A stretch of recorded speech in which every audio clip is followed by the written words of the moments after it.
Psalm 110, as you know, is the time when Jesus is placed on Zion in the midst of his enemies, and overtakes them, and he releases the rod of his strength and dashes the nations like a potter's vessel, and in so doing delivers Israel and results in the when he returns, the resurrection of the dead. But Psalms 108 and 109 are right on the cusp of that, right in the moments just before that. In Psalm 108, it's stunning.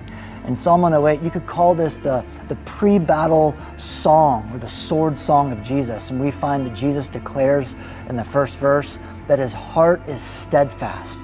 As he's at the right hand of the Father, which is where he begins in Psalm 110, his heart is steadfast and steadied and readied, anticipating the day to deliver Israel and rule and reign as king over the nations.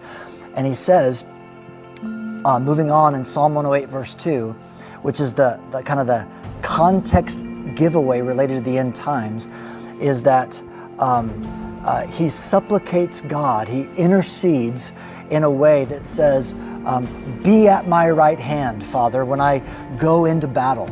And he says that he will awake, Jesus says this, I will awaken the dawn, which is referring to that same time frame mentioned in Psalm 46 when he delivers Israel, and the same time frame when the dew was on the grass in Psalm 110, the same time that he delivered Israel in Exodus 14 in the splitting of the Red Sea.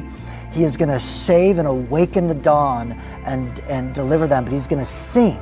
He's going to awaken the dawn with all of his glory, his resurrected glory, and he's going to awaken it.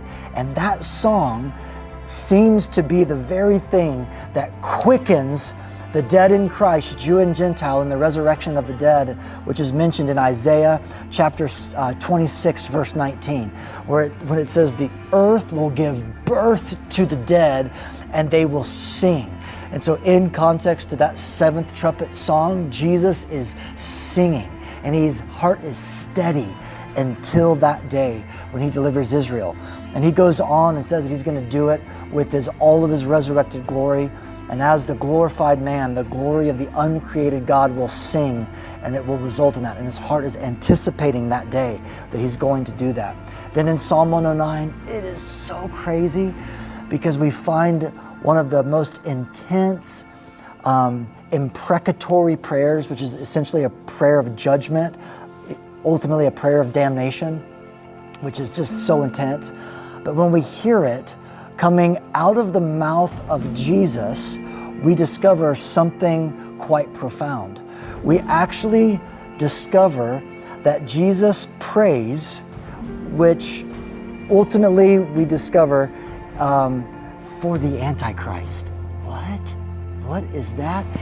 The focus of his intercession, in context to Jesus' kindness, he actually prays at the beginning of Psalm 109 to allow the Antichrist to have Satan at his right hand, to be given the very power and throne and authority of all of the kingdom of darkness. So this is what's going on.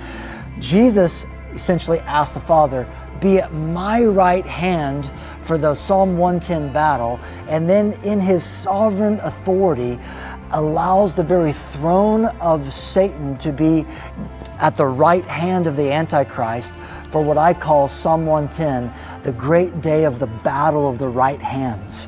The messianic figure in Jesus, with all the power and authority of the eternal throne of God, goes and clashes against the battle of the anti-Messiah, the Antichrist, with all of the authority of Satan.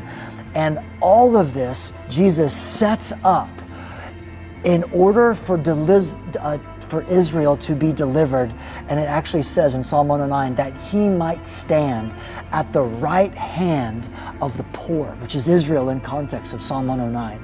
Utterly mind-blowing how Psalm 108 and through 110 depict those culminating events under the great eschatological deliverance of Israel at the end.